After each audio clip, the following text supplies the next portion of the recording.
Bien-aimés frères et sœurs, vous connaîtrez la vérité et la vérité vous affranchira. Ça, c'est pas moi qui le dis, c'est la Bible qui le dit. Mais moi, je vous dis mieux.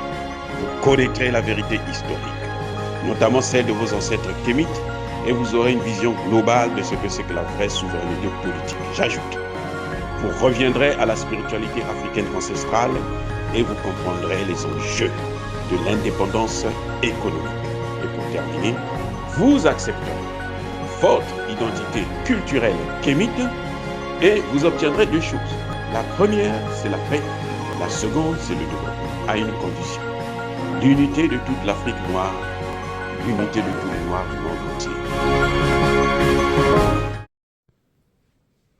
Otep à tous, bienvenue sur la chaîne des panafricanistes par essence, par conviction et par excellence. Celle des citoyens kémites par nécessité et obligation de combat. Nous sommes une chaîne qui n'est guidée que par nos ancêtres et rien que par les ancêtres qui appartiennent à l'égrégore du monde noir. Par conséquent, nous ne croyons en aucun Dieu venu de l'étranger. Toutefois, cette vidéo n'est aucunement destinée à inciter à la haine ou à la violence, car nous menons un combat qui est d'abord et avant tout spirituel, intellectuel et démocratique. Ensuite, il est politique, géopolitique et géostratégique, contre l'impérialisme, le colonialisme, le néocolonialisme et l'endocoloniat, qui sont tous qualifiés de crimes contre l'humanité. Nous menons ce combat sur la base du principe fondamental que nous avons hérité de nos ancêtres kémites, qui est celui de la Mahat, c'est-à-dire solidarité, vérité et justice. Vous êtes donc en droit de connaître la vérité et nous avons l'obligation de vous dire la vérité, rien que la vérité, afin que justice soit rendue au continent africain.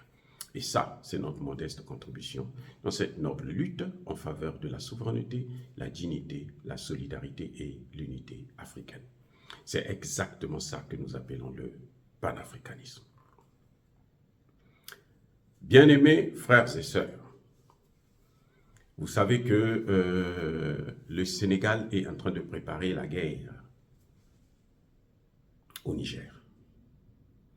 C'est dommage et c'est incompréhensible que le Sénégal s'engage dans une guerre alors qu'au même moment, il n'y a pas très longtemps, près d'une quarantaine de Sénégalais, de jeunes Sénégalaises et Sénégalais, se sont noyés encore dans la mer. Une trentaine parmi eux ont été sauvés. Pourquoi ces jeunes-là sortent? Pourquoi ces jeunes partent? Pourquoi ces jeunes fuient le pays? S'ils avaient un avenir au Sénégal, ils n'allaient pas se permettre d'aller tenter une aventure à l'étranger, et notamment dans des pays là où, ces pays d'où vient notre misère. Parce que notre misère, en fait, ce n'est pas que nous sommes pauvres, nuls, non. C'est une misère qui nous est imposée. Par qui? Par la France, par l'Union européenne, par l'Europe, par l'OTAN. C'est ça le problème que nous avons. Et Macky Sall, il est décidé à gâcher la fin de son mandat. Il est décidé à mal terminer. Il est décidé, vraiment, c'est ce que l'on peut constater visiblement. Macky Sall est décidé de mal terminer. Au lieu de prendre cet argent pour investir dans sa jeunesse, leur donner de bonnes écoles, leur donner des débouchés, créer des emplois, leur donner même des prêts pour ouvrir leurs petites entreprises, Macky Sall fait venir les grandes firmes françaises, les grands supermarchés français qui avalent les petites et moyennes entreprises, qui avalent, qui dominent, qui écrasent notre commerce informel, l'économie informelle. C'est cette économie informelle qui nous fait vivre, qui nous a fait grandir nous autres. J'ai grandi avec des parents, ma mère qui ne travaillait pas. Elle allait seulement au champ, elle vendait au marché, ainsi de suite. Et c'est avec ce qu'elle faisait là, ces activités, qu'elle a pu nourrir ses enfants, les envoyer à l'école. Et moi, je suis allé jusqu'au doctorat. Avec le peu de ressources que cette femme-là obtenait en vendant au marché l'arachide, la pâte d'arachide, le foufou et tout. Qu'est-ce qu'elle n'a pas fait? La petite couture, ainsi de suite. Et c'est ça l'économie. Si nous arrivons à nous en sortir, c'est à cause de ça. C'est pour ça que le FMI et la Banque mondiale ne nous a pas encore mis à genoux. Donc, ce que ces pays-là sont en train de faire maintenant, c'est de chercher à casser cette économie informelle. On amène un grand supermarché qui va vendre nos produits. Dieu merci que dans les supermarchés là, ce sont les Occidentaux eux-mêmes qui vont acheter là-bas. Ça c'est un. Deux, ce sont les petites familles privilégiées qui vont acheter là-bas. Et aussi, nous avons toujours notre petit commerce qui fonctionne. Dieu merci. Mais en fait, leur objectif, c'est détruire cette économie informelle. Parce qu'ils savent qu'aujourd'hui, 70% de l'économie de nos pays, là, c'est des économies informelles. Et oui, le PIB de nos pays, là, c'est pour ça que nous sommes toujours si pauvres. Oui, c'est vrai, nous n'avons pas beaucoup d'argent, nous ne sommes pas des riches, mais nous vivons bien. Alors, très, très bien d'ailleurs.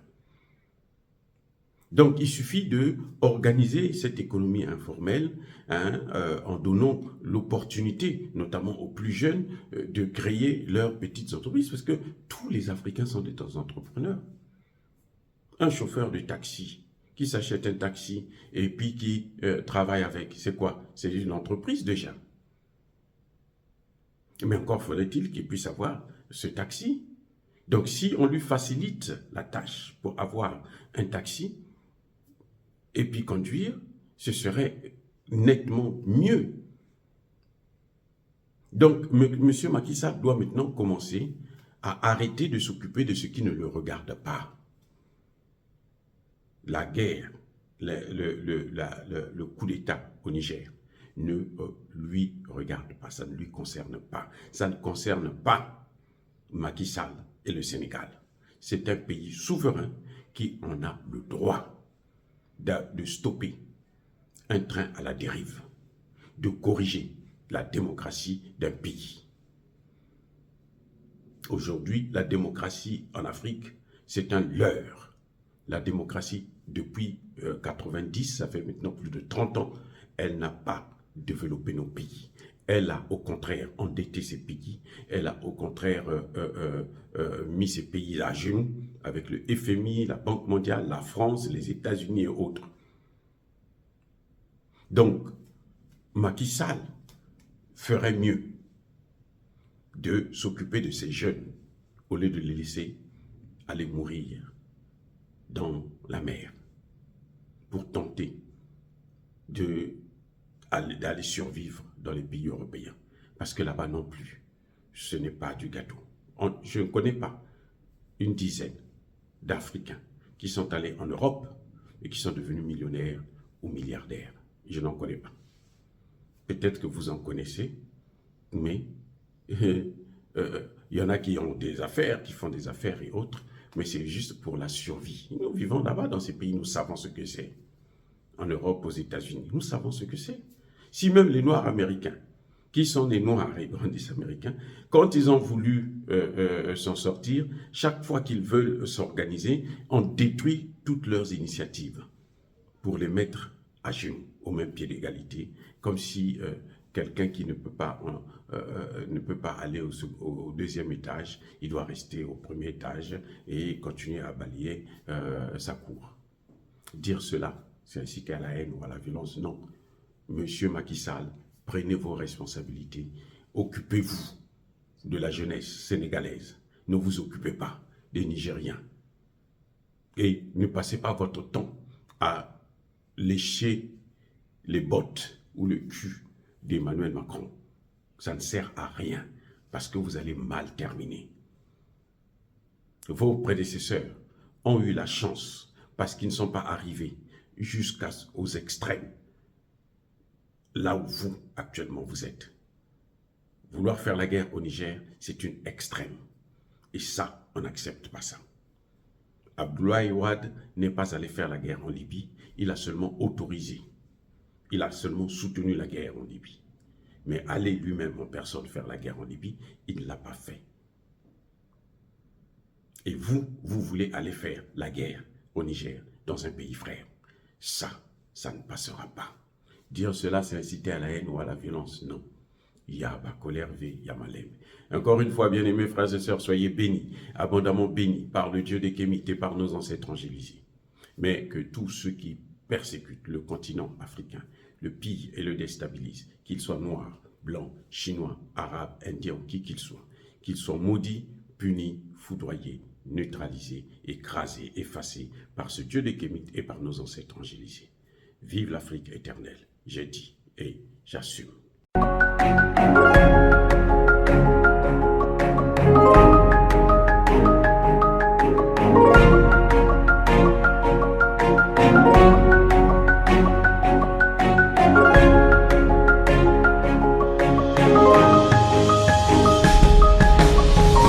Eux, ils marchent par la foi et non par la vue. Mais moi, je vous conseille vivement de marcher par la connaissance scientifique et historique, notamment celle de nos ancêtres kémites, par les 5 sens et par l'intelligence. Abou Abia.